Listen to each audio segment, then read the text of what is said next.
Hello students, good morning and welcome back. इस video में हम लोग बात करेंगे कंटिन्यूटी एंड डिफरेंशिएबिलिटी एक्सरसाइज 5.1 का क्वेश्चन नंबर 17 से। चलिए देखते हैं क्वेश्चन नंबर 17 क्या बोलता है। एक फंक्शन गिवन है, फंक्शन का वैल्यू है ax+1 और उसके लिए कंडीशन है x लेस देन और इक्वल टू 3। नेक्स्ट फंक्शन का वैल्यू दिया हुआ bx+3 और इसके लिए कंडीशन है x जो है ग्रेटर देन 3। ठीक है, हमको बोला गया है कि find the relation between a and b। यहाँ पर हमको a और b के बीच का क्या करना है, रिलेशन फाइंड करना है। ठीक है, तो चलिए शुरू करते हैं। इसका सॉल्यूशन क्या होगा, तो बात करते हैं for continuity at x equal to 3। तो जब x इक्वल टू 3 पर हम कंटिन्यूटी को चेक करेंगे तो देखेंगे कि f3 में वैल्यू क्या होता है, राइट हैंड लिमिट और लेफ्ट हैंड लिमिट में इसका वैल्यू क्या होता है। ठीक है, तो सबसे पहले हम लोग बात करते हैं कि f3 का वैल्यू क्या आएगा।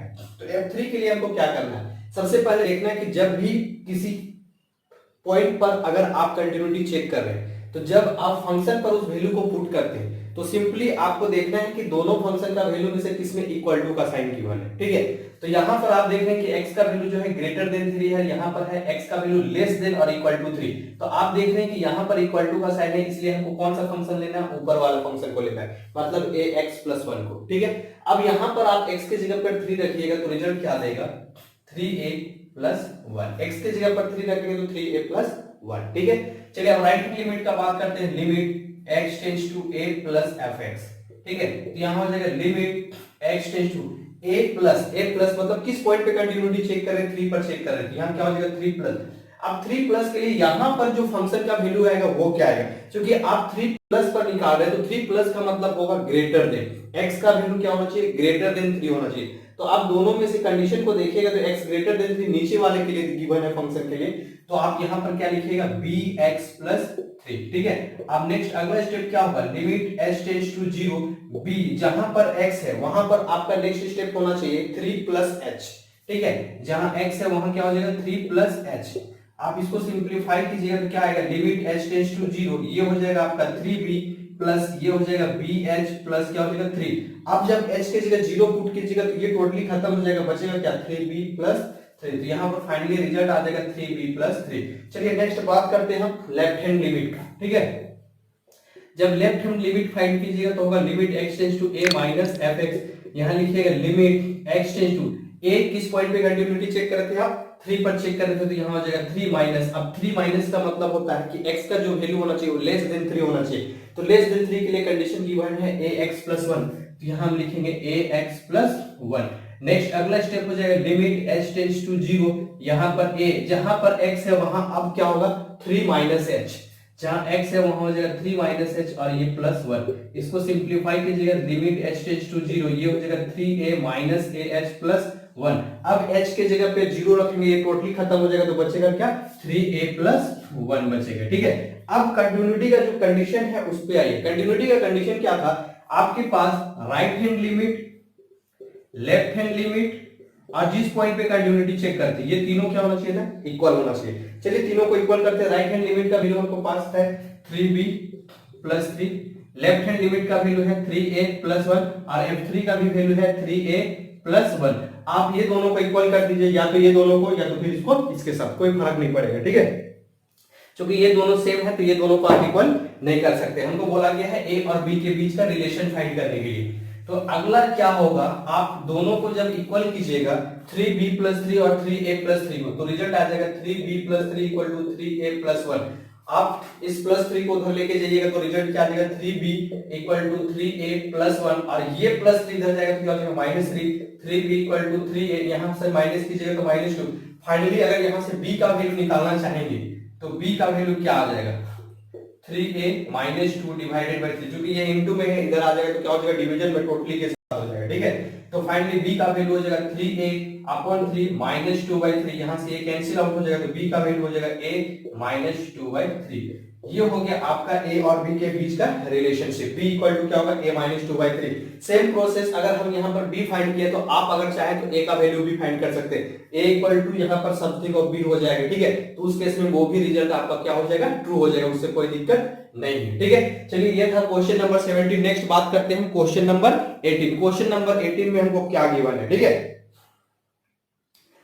क्वेश्चन नंबर 18 नोट कीजिएगा।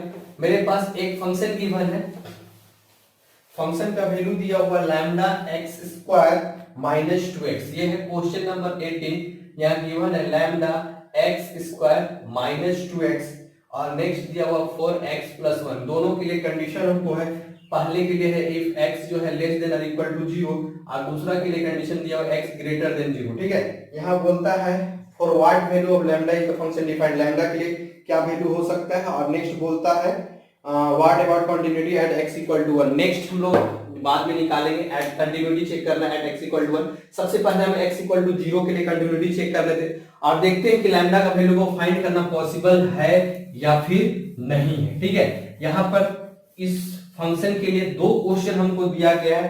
पहला क्वेश्चन है फंक्शन डिफाइन किया हुआ है, बोलता है कि क्या लैम्डा का वैल्यू फाइंड करना पॉसिबल है, और दूसरा क्वेश्चन बोलता है इसी के ठीक आगे है कि आप इसी फंक्शन को क्या करो, कंटिन्यूटी चेक करो एट x इक्वल टू 1 पे। ठीक है, तो सबसे पहले हम 0 पर बात कर लेते हैं कि लैम्डा का वैल्यू फाइंड करना पॉसिबल है या फिर नहीं है। ठीक है, तो सेम प्रोसेस आप यहां पर लिख लीजिएगा for continuity at x equal to 0। ठीक है, तो सबसे पहला स्टेप क्या है, आपको f0 फाइंड करना है। फिर से वही बात, f0 फाइंड करना है आपको, दोनों फंक्शन का कंडीशन में चेक करना है कि इक्वल टू का 0 कहां गिवन है। ठीक है, तो यहाँ पर ग्रेटर देन 0 है, यहाँ लेस देन और इक्वल टू 0 है, तो फंक्शन का जो वैल्यू होगा वो क्या हो जाएगा, lambda x square minus 2x। तो यहाँ तो लैम्डा रहेगा, जहां x स्क्वायर है वहां पर क्या होगा, 0 का स्क्वायर 0 माइनस 2 इंटू 0, तो आपका फाइनली रिजल्ट जो देगा वो क्या दे देगा, 0 देगा। ठीक है, नेक्स्ट बात करते हैं राइट हैंड लिमिट का। तो limit x tends to a plus fx, तो यहाँ हो जाएगा लिमिट x टेंड्स टू ये हो जाएगा 0 प्लस। अब 0 प्लस का मतलब x ग्रेटर देन 0 होना चाहिए, तो x ग्रेटर देन 0 के लिए कंडीशन डिफाइंड है 4x प्लस 1, यहाँ लिखेंगे 4x प्लस 1। नेक्स्ट अगला स्टेप हो जाएगा लिमिट h टेंड्स टू 0, जहां पर x है वहां पर क्या लिखना है, 0 प्लस h और ये प्लस 1, तो आप इसको सिंप्लीफाई करके लिख सकते हैं, ये 4 इंटू 0 0 प्लस यहाँ हो जाएगा 4h प्लस 1। अगर आप h के जगह 0 रखेगा तो आपको रिजल्ट क्या देगा, 1 देगा। ठीक है, नेक्स्ट बात करते हैं लेफ्ट हैंड लिमिट का। तो ये हो जाएगा limit x tends to a minus fx equal to limit x tends to 0 minus, 0 minus का मतलब x लेस देन 0, तो लेस देन 0 के लिए कंडीशन डिफाइंड किया हुआ है lambda x square minus 2x, तो यहाँ हो जाएगा लिमिट h टेंड्स टू 0, ये हो जाएगा लैम्डा, जहां पर x है वहां आप क्या रखेंगे, 0 माइनस h, इसका क्या हो जाएगा, होल स्क्वायर। ठीक है, यहां पर ध्यान दीजिए 0 माइनस h का होल स्क्वायर, फिर माइनस 2x के जगह फिर क्या रखेंगे, 0 माइनस h। ठीक है, ये टोटली हो गया। अब इसको सिंप्लीफाई कीजिएगा, क्या आएगा, लिमिट h टेंड्स टू 0, ये हो जाएगा लैम्डा। अब देखिए 0 माइनस h का होल स्क्वायर करेंगे तो फाइनली हमको h मिलेगा, h का स्क्वायर, क्योंकि 0 में से h को सब्ट्रैक्ट करेंगे माइनस h और माइनस h का स्क्वायर करेंगे तो फाइनली हमको क्या मिलेगा, h का स्क्वायर। ठीक है, फिर माइनस 2 इंटू 0 की जगह तो रिजल्ट क्या दे देगा, 0 दे देगा, लिखने की जरूरत नहीं, फिर माइनस और माइनस क्या हो जाएगा प्लस, तो फाइनली रिजल्ट मिल जाएगा 2h। ठीक है, अब देखिए लैम्डा h टेंड्स टू 0 अगर कीजिएगा तो ये टर्म 0, ये टर्म 0, तो फाइनली ये टोटली मेरा क्या हो जाएगा, 0 हो जाएगा। ठीक है, तो हमको बोला गया था कि लैम्डा का वैल्यू फाइंड करना पॉसिबल है या नहीं। तो देखिए कंटिन्यूटी का कंडीशन क्या होता है, right hand limit, left hand limit, और जिस पॉइंट पर कंटिन्यूटी चेक करते हैं ये तीनों का होना चाहिए था, इक्वल होना चाहिए था। ठीक है, तो राइट हैंड लिमिट का वैल्यू आया है आपका 1, लेफ्ट हैंड लिमिट का वैल्यू 0 और f0 का वैल्यू 0। चूंकि लैम्डा कहीं दिखाई नहीं दे रहा है तो लैम्डा का वैल्यू को फाइंड करना तो पॉसिबल है ही नहीं, तो क्या लिखेंगे, which is not possible, which is not possible. तो लास्ट में लिख लीजिएगा there is no any value of lambda for which the function is continuous at x equal to 0। Last में यहां पर लिख लीजिएगा there is no any value of lambda for which the function x equal to 0 is continuous. ठीक है, मतलब lambda का ऐसा कोई भी वैल्यू नहीं मिलेगा जिसके लिए फंक्शन क्या हो जाएगा, कंटीन्यूअस हो जाएगा। ठीक है, क्योंकि ये फाइंड करना ही पॉसिबल नहीं लैम्डा का वैल्यू, तो खैर निकलेगा ही नहीं। चलिए नेक्स्ट बात करते हैं, इसी फंक्शन पर हमको गिवन है कि कंटिन्यूटी चेक करना है एट x इक्वल टू 1 पर। ठीक है, अब एट x इक्वल टू 1 पर जो चेक करना है, चलिए ठीक है, लेकिन उसके लिए मेरे पास दो फंक्शन डिफाइन किया हुआ, तो दोनों फंक्शन में से लेना किसको, किसमें ग्रेटर देन, किसमें लेस देन, किसमें 1। तो ये चीज को समझने के लिए थोड़ा सा एक नंबर लाइन ड्रॉ कर लेते हैं। मान लेते हैं यहाँ पर 0 है, यहाँ पर क्या है 1, क्योंकि 1 पे चेक करना है इसलिए हम 0 और 1 ले रहे हैं, पहले से 0 गिवन है इसलिए। ठीक है, तो देखिए अगर आप कंटिन्यूटी चेक कर रहे हैं 1 पर तो आपको क्या क्या चीज फाइंड करना होगा, एक f1 फाइंड करना होगा, दूसरा limit x tends to 1 plus find करना होगा, लास्ट तीसरा क्या फाइंड करना है, limit x tends to 1 minus find करना है। ठीक है, ये तीन चीज को आपको निकालना है, f1 का value, limit extends to 1 plus का value, limit extends to 1 minus का वैल्यू निकालना है, ठीक है। अब ये तीनों निकालने के लिए कुछ ना कुछ फंक्शन का वैल्यू तो चाहिए, तो इसके लिए कौन सा फंक्शन को लेना है? तो देखिए जब आप f1 का वैल्यू निकालिएगा तो सिंपली एग्जैक्ट 1 को लीजिएगा, जब 1 प्लस निकालिएगा तो 1 से ठीक बड़ा को लीजिएगा, और जब 1 माइनस के लिए निकालिएगा तो 1 से लेफ्ट हैंड साइड का वैल्यू को लीजिएगा, ठीक है। अब इसके लिए कौन सा फंक्शन डिफाइन किया हुआ, देखिए यहां पर पहला दिया हुआ x जो है लेस देन और इक्वल टू 0 होना चाहिए, मतलब फर्स्ट फंक्शन बोलता है कि x का वैल्यू 0 या 0 से लेस होना चाहिए, तो ई तो कंडीशन को सेटिस्फाई नहीं करेगा, हमको यहाँ पर बोला है या तो 1 लेना है, 1 से बड़ा या तो 1 से छोटा होना चाहिए, ठीक है। लेकिन यहाँ बोलता है 0 या 0 से कम होना चाहिए, तो इस केस में इस फंक्शन को तो हम ले नहीं सकते, इसलिए इसको भूल जाइए। नेक्स्ट अगला है x ग्रेटर देन 0, 0 से बड़ा। अब 0 से बड़ा क्या होता है? 1 होता है, तो आप 1 से छोटा लीजिए या 1 से बड़ा लीजिए, वो हमेशा खाएगा, फाइनली 0 से बड़ा ही होगा। तो आपको जो फंक्शन का वैल्यू लेना है वो कौन सा लेना है? 4x + 1 को लेना है, ठीक है। तो तीनों कंडीशन के लिए अगर चेक कीजिएगा तो फंक्शन का वैल्यू जो होगा 4x + 1 ही होगा, ठीक है। तो सबसे पहले चलिए बात करते हैं f1 का वैल्यू क्या होगा। f1 निकालिएगा तो 4 × 1 + 1 हो जाएगा, तो फाइनली 4 × 1 + 1 रिजल्ट क्या दे देगा आपका 5। नेक्स्ट अगला step limit x tends to a + fx अगर आप कीजिएगा तो यहां हो जाएगा limit x tends to a हो जाएगा 1 प्लस, अब 1 प्लस के लिए फंक्शन का वैल्यू एक ही डिफाइन किया हुआ है, वो है 4x + 1, ठीक है।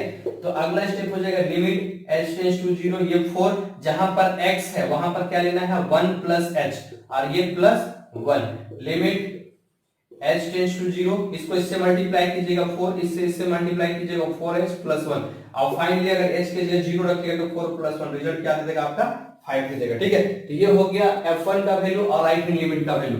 चलिए नेक्स्ट अगला देख लेते हैं लेफ्ट हैंड लिमिट का वैल्यू क्या होता है। Limit x tends to a - fx, यहां हो जाएगा limit x tends to 1 minus, function का वैल्यू सेम होगा 4x + 1 ही होगा, ठीक है। लिमिट h टेंड्स टू 0, 4 जहां पर x है, जहां पर x है वहां पर आपको क्या लेना है 1 - h, और ये +1, इसको सिंपलीफाई कीजिएगा तो limit h tends to 0, 4 × 1 4 - 4h, और फाइनली हो जाएगा +1। अब देखिए h की जगह 0 लीजिए तो फिर से फंक्शन का वैल्यू क्या आ जाएगा 5 आ जाएगा। तो आप देख सकते हैं कि f1 का वैल्यू, राइट हैंड लिमिट का वैल्यू और लेफ्ट हैंड लिमिट का वैल्यू, तीनों का वैल्यू क्या है सेम है। इस केस में हम लिख सकते हैं at x = 1 the function is continuous, ठीक है। ये था क्वेश्चन नंबर आपका 18। चलिए नेक्स्ट बात करते हैं हम क्वेश्चन नंबर 19। ये जो इससे पहले हम क्वेश्चन नंबर 17 किए थे वो जैक बोर्ड 2020 का जो इस बार का एग्जाम हुआ था उसमें आ चुका है, ठीक है। तो ये जो क्वेश्चन था क्वेश्चन नंबर 19, इसको थोड़ा सा ध्यान से देखिएगा, ये बहुत इंपॉर्टेंट क्वेश्चन है। क्वेश्चन नंबर 19 मेरे पास फंक्शन डिफाइन किया x माइनस, इस तरह से एक x दिया हुआ है, ये जो दिया हुआ है ये इस तरह से, ये जो क्लोज ब्रैकेट में x लिखे इसको बोलते हैं ग्रेटेस्ट इंटीजर फंक्शन, ठीक है।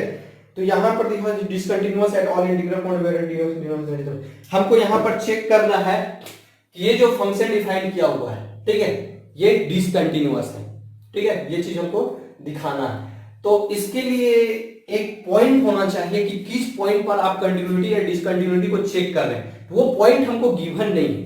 तो हम क्या करेंगे, कोई एक जनरल पॉइंट खुद से लेंगे, जैसे x = k या फिर x = c या x = b, कुछ भी अपने से कंसीडर कर लेंगे, ठीक है।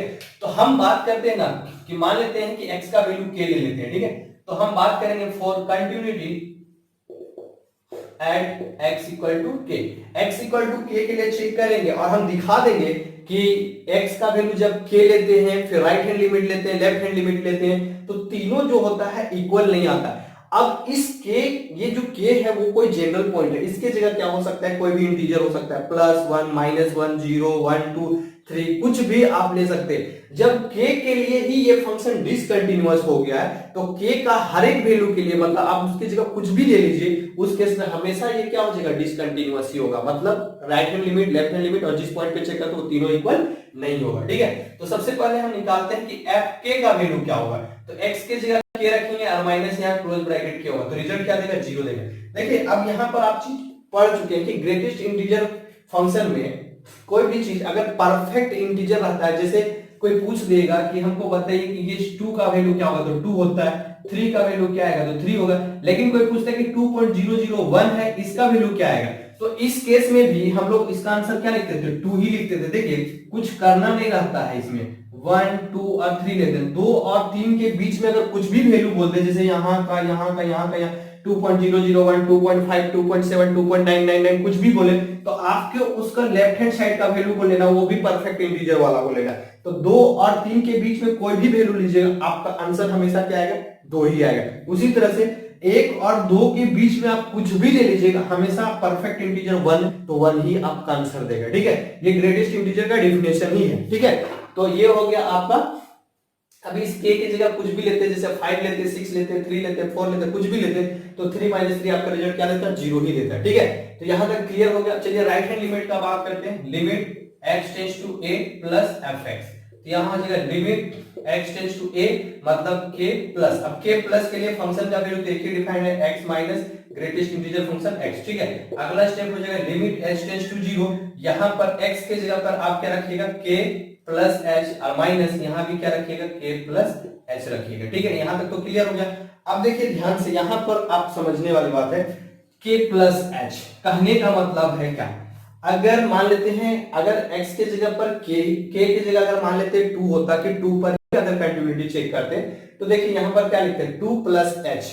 अगर ये नंबर लाइन को दिखाते हैं 2 प्लस h, 2 प्लस h मतलब 2 से ठीक बड़ा, तो 2 से ठीक बड़ा वो है मेरा क्या, h है। अब वो h मेरा क्या है, लगभग 0 के अप्रोक्स है, या अभी हम समझने के लिए मान लेते हैं 2 से ठीक बड़ा क्या है, 2.001 होगा, मान लेते हैं थोड़ा देर के लिए। तो उस केस में वैल्यू क्या लिखते हैं, 2 ही लिखते हैं। ठीक है, तो क्या हम यहाँ पर k प्लस h को सिंपली k लिख सकते हैं या नहीं लिख सकते, लिख सकते हैं। 2.001 को अगर हम 2 लिख सकते हैं, उसी तरह से अगर कोई पूछ देता कि 3.002 भी होता तो उस केस में भी आंसर क्या आता, 3 आता। देखिए 2 और 3 के बीच में कुछ भी वैल्यू लीजिएगा 2 ही आएगा। उसी तरह से 3 और 4 के बीच में कुछ भी वैल्यू लीजिएगा हमेशा रिजल्ट क्या देगा, 3 ही देगा। उसी तरह से k प्लस h अगर लीजिएगा तो हमेशा रिजल्ट क्या देगा, k देगा। ठीक है, तो यहां पर हो जाएगा आपका लिमिट h टेंड्स टू 0, ये हो जाएगा आपका k प्लस h, तो k प्लस h ही रहेगा, माइनस इसके जगह आप क्या रखिएगा, k रखिएगा। ठीक है, वो हमेशा आपका रिजल्ट क्या देगा, k ही देगा। ठीक है, ये हमेशा k देगा। ऐसा नहीं कि आप अगर h की जगह 0 रखेंगे तो रिजल्ट तो 0 आता, लेकिन यहाँ समझने वाली बात है कि k प्लस h रिजल्ट आपका k देगा। ठीक है, अब h की जगह 0 रखिएगा तो ये 0 हो जाएगा, k माइनस k हमेशा रिजल्ट क्या देता है, 0 ही देता है। क्लियर हो गया यहाँ तक। अब जो मेन पार्ट है इसका लेफ्ट हैंड लिमिट, इसको समझना बहुत ज्यादा जरूरी है। ठीक है, लेफ्ट हैंड लिमिट को यहां पर ध्यान से समझिएगा, लेफ्ट हैंड लिमिट बहुत इंपॉर्टेंट है। Limit x tends to a minus fx, यहां हो जाएगा limit x tends to a जो है वो क्या है, k माइनस फंक्शन का वैल्यू गिवन है x minus greatest integer function x है। ठीक है, यहां हो जाएगा लिमिट h टेंड्स टू 0, ये हो जाएगा मेरा x के जगह पे k माइनस h और माइनस यहां हो जाएगा k माइनस h। ठीक है, अब अभी देखे थे कि k प्लस h को हम k लिख सकते हैं, लेकिन k माइनस h को हम क्या लिख सकते हैं, तो यहां पर समझने वाली बात है। अब फिर से हम इस ग्राफ पे आते हैं, इस नंबर लाइन पे आते हैं। अभी थोड़ा देर पहले हम लोग देखे 3 और 4 के बीच में कुछ भी वैल्यू लीजिएगा रिजल्ट क्या देता है, 3 देता है। ठीक है, अगर हम 2 और 3 के बीच में कुछ भी वैल्यू लेते हैं तो रिजल्ट क्या देता है, 2 देता है। ठीक है, अब मान लिया जाए यहां पर हमको k माइनस h से बिल्कुल समझ में नहीं आता है कि क्या होता है। ठीक है, तो मान लेते हैं इस k की जगह पर थोड़ा देर के लिए मान लेते हैं 3 है। ठीक है, तो 3 माइनस h का मतलब क्या होगा बताइए, तो 3 माइनस h मतलब आपको 3 से क्या जाना है, लेफ्ट हैंड साइड जाना है। ठीक है, तो 3 माइनस h जब बोलेंगे तो 3 से जस्ट लेफ्ट हैंड साइड जाइएगा, तो मान लेते हैं ये वैल्यू यहां पर, इस वैल्यू को थोड़ा देर के लिए हम कंसीडर कर लेते हैं कि वो जो वैल्यू है क्या है, 2.999। ठीक है, मान लेते हैं थोड़ा सा, सिंपली 2.99 भी मान सकते हैं, वैसे कोई दिक्कत नहीं। ठीक है, अगर कोई पूछे 2.99 का वैल्यू क्या आएगा, तो फिर से आप बोलिएगा कि इसका वैल्यू क्या होगा, आपका 2 ही होता है। ठीक है, उसी तरह से अगर मान लेते k की जगह हम थोड़ा देर के लिए 4 ले लेते हैं। ठीक है, तो 4 माइनस h क्या होता है, 4 माइनस h, 4 से जस्ट पीछे वाला वैल्यू लेते हैं, यहां पर लेते हैं, तो फिर से क्या होता, मान लेते 3.99 होता या नहीं होता। और 3.99 को सिंपली आप क्या लिखते हैं, 3 लिखते या नहीं लिखते। तो अब आप फिर से थोड़ा सा कंपेयर कीजिएगा, जब आप यहां पर 4 पर कंटिन्यूटी चेक कर रहे थे तो 4 माइनस h, तो 4 माइनस h, यहां पर 4 माइनस h में क्या आता, 3.99, रिजल्ट क्या आता, 3। क्या इसी थ्री को सिंपली कंटिन्यूटी किस पॉइंट पे चेक करते हैं, 4 पे चेक करते हैं। क्या इसी थ्री को 4 माइनस 1 लिख सकते हैं या नहीं लिख सकते, लिख सकते। नेक्स्ट देखिए अगला हम बोले थे कि 3 पर चेक करना के लिए, यहां पर देखिए 2.99 जब लिए थे तो हम क्या बोलते हैं, कंटिन्यूटी चेक कीजिए 3 पर, तो 3 माइनस एच का 3 में से कुछ घटाना है, लेफ्ट साइड जाना है, तो उस केस में लेफ्ट साइड जाइएगा तो क्या आएगा 2.999 आएगा, और उस केस में उसका वैल्यू क्या लिखते थे, 3 लिखते थे, 2 लिखते थे, ठीक है। अब इसी 2 को सिंपली हम क्या लिख सकते हैं, 3 माइनस 1 नहीं लिख सकते, लिख सकते या नहीं लिख सकते, मतलब आप जिस वैल्यू पर k का जो भी वैल्यू यहां पर रखते हैं उसमें आप 1 माइनस कर दीजिए। एक बार फिर समझने का कोशिश कीजिए, मान लेते हैं k का वैल्यू हम 5 लेते हैं, ठीक है, k का वैल्यू क्या लिए 5, तो 5 माइनस h, तो 5 माइनस h कहां आएगा, यहां 5 है, तो 5 माइनस h जस्ट इसके प्रीवियस वाले यहां पर एक पॉइंट मान लेते होगा, तो वो पॉइंट क्या हो सकता है 4.999 हो सकता है, और 4.999 का मतलब क्या ही होता है, ये होता है 4। अब इसी 4 को क्या लिख सकते हैं, 5 माइनस 1 लिख सकते हैं कि नहीं लिख सकते, लिख सकते हैं। तो जिस पॉइंट पर आप कंटिन्यूटी चेक करते हैं उससे आप 1 माइनस कर दीजिए। अब बताइए k माइनस h पर चेक कर रहे हैं, तो k माइनस h पर अगर चेक कर रहे हैं तो क्या k माइनस h को हम सिंपली k माइनस 1 लिख सकते हैं या नहीं लिख सकते, लिख सकते हैं, ठीक है। ये हो जाएगा लिमिट h टेंड्स टू 0, यहां पर हो जाएगा आपका k माइनस h, माइनस इस k माइनस h को सिंपली हम क्या लिख सकते हैं, k माइनस 1 लिख सकते हैं, ठीक है। अगर नहीं समझ में आएगा तो फिर से आप थोड़ा सा पीछे जाइए, फिर से आप इसको देखिए, बिल्कुल समझ में आ जाएगा, ठीक है।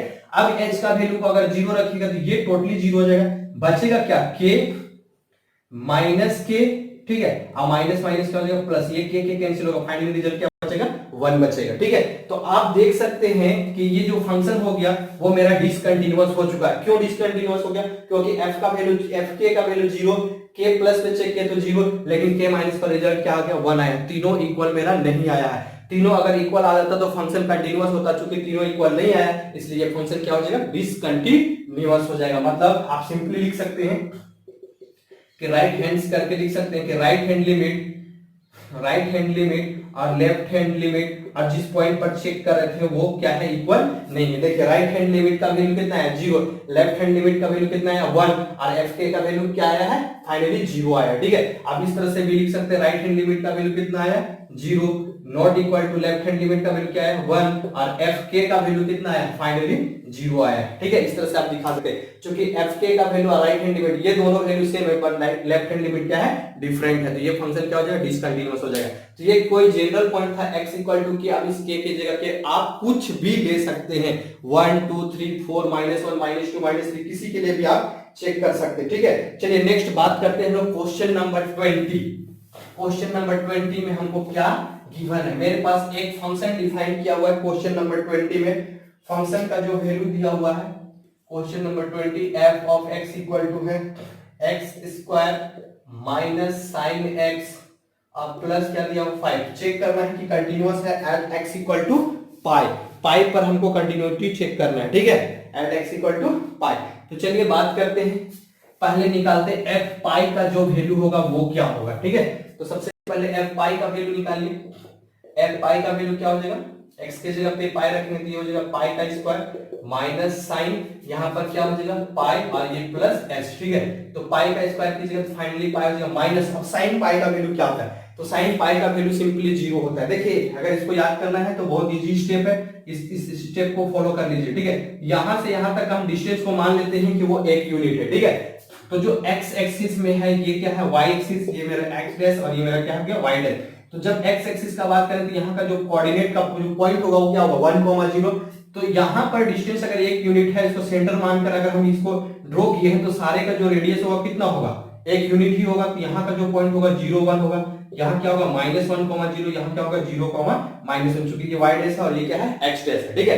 तो देखिए फर्स्ट कोऑर्डिनेट हमेशा याद रखिएगा cos x को डिनोट करता है, सेकंड कोऑर्डिनेट हमेशा sin x को डिनोट करता है, ठीक है। यहाँ पर एंगल बनता है 0 डिग्री और 360 डिग्री, यहाँ पर बनता है 90 डिग्री, इसको हम लोग सिंपली π/2 लिख सकते हैं। यहाँ पर बनता है 180 डिग्री, इसको सिंपली पाई लिख सकते हैं। यहाँ पर बनता है 270 डिग्री, इसको सिंपली हम 3π/2 लिख सकते हैं, ठीक है। तो देखिए अगर कोई पूछेगा कि cos 0 डिग्री का वैल्यू बताओ तो बोलना है 1, और sin 0 डिग्री का वैल्यू पूछेगा तो बताना है 0 होता है, ठीक है। उसी तरह से यहाँ पर सिंपली कोई पूछेगा cos 90 का वैल्यू 0, sin 90 का वैल्यू 1, cos 180 का वैल्यू -1, sin 180 का वैल्यू 0। cos 270 का वैल्यू 0 और sin 270 का वैल्यू क्या होगा -1। इस चीज को याद रखिएगा, कभी कोई प्रॉब्लम नहीं होगी, ठीक है। तो sin पाई का वैल्यू बोलता है, तो sin 0 0 होता है, sin पाई भी क्या होता है 0 होता है। तो सिंपली यहाँ 0 + 5, तो रिजल्ट आपका क्या आ जाएगा π² + 5।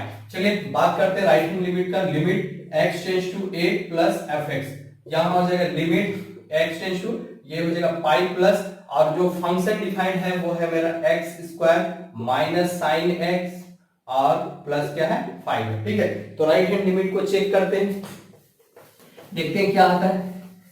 सेम प्रोसेस करेंगे, तो यहां हो जाएगा लिमिट h टेंड्स टू 0, यहां पर x की जगह क्या रखेंगे पाई प्लस h, और इसका क्या हो जाएगा whole square minus sin x की जगह क्या रखेंगे पाई प्लस h, और ये क्या हो जाएगा प्लस h, ठीक है। अब देखिए पाई प्लस h, अगर यहां पर h की जगह पे 0 लीजिएगा, ठीक है, h की जगह 0 लीजिएगा तो सिंपली पाई स्क्वायर, यहां h की जगह 0 रखिएगा सिंपली sin पाई, और फिर 5 कीजिएगा तो रिजल्ट आपका पाई² + 5 आ जाएगा, ठीक है। और वो गलत नहीं है, वो बिल्कुल सही है, कोई दिक्कत नहीं, ठीक है। क्योंकि आगे आपको ट्रिगोनोमेट्री का कुछ क्वेश्चन है sin x + cos x, sin x - cos x, sin x * cos x, उसको हमको कंटिन्यूटी चेक करना है, तो उसके लिए थोड़ा बहुत ट्रिगोनोमेट्री का फार्मूला का यूज होगा, इसीलिए हम इस क्वेश्चन को बनाने के लिए थोड़ा सा ट्रिगोनोमेट्री का फार्मूला का यूज करके हम बनाते हैं। ऐसे अगर h के जगह पर 0 पुट कीजिएगा तो गलत नहीं होगा, ठीक है। तो यहाँ पर देखिए तो लिखा हुआ sin, इसको हम थोड़ा देर के लिए a मान लेते हैं, इसको b मान लेते हैं, तो क्या है हम इसको लिख सकते हैं sin a + b। तो हम लोग जानते हैं, पढ़ चुके हैं क्लास 11 में sin a + b क्या होता है sin a * cos b + cos a * क्या होता है sin b। ये चीज हम लोग पढ़ चुके हैं, ठीक है। इसी फॉर्मूला का यूज करके हम इसको सिंपलीफाई करते हैं। देखिए h की जगह 0 रखिएगा, गलत नहीं होगा, बार बार बोल रहे हैं, ठीक है। लेकिन आप इस तरह से बना के ट्राई कीजिए, कोई दिक्कत नहीं, ठीक है। ये हो जाएगा। अच्छा a + b का होल स्क्वायर में भी इसको चाहे तो तोड़ सकते हैं, कोई दिक्कत नहीं, थोड़ा सा लंबा बना रहे हैं। a² + 2ab प्लस क्या हो जाएगा b², इसको तोड़ दिए, फिर माइनस, यहां पर है sin a + b, हम क्या लिख सकते हैं इसको simply sin a * cos b + cos a * क्या हो जाएगा sin b, ठीक है। और ये +5, क्लियर हो गया। अब कुछ नहीं करना है, हमको क्या करना है h के जगह पे 0 पुट करना है। अब h के जगह पर 0 पुट करके देखिए क्या रिजल्ट आता है। देखिए h के जगह पे 0 लीजिएगा तो ये और ये खत्म हो जाएगा, तो फाइनली यहाँ क्या बचेगा π² ही बचेगा, ठीक है। अब देखिए फिर h के जगह पे 0 लीजिएगा तो यहाँ पर cos 0 क्या हो जाएगा 1 हो जाएगा, लेकिन sin पाई का वैल्यू अभी देख चुके हैं 0 होता है, तो ये अपने आप 0 हो गया।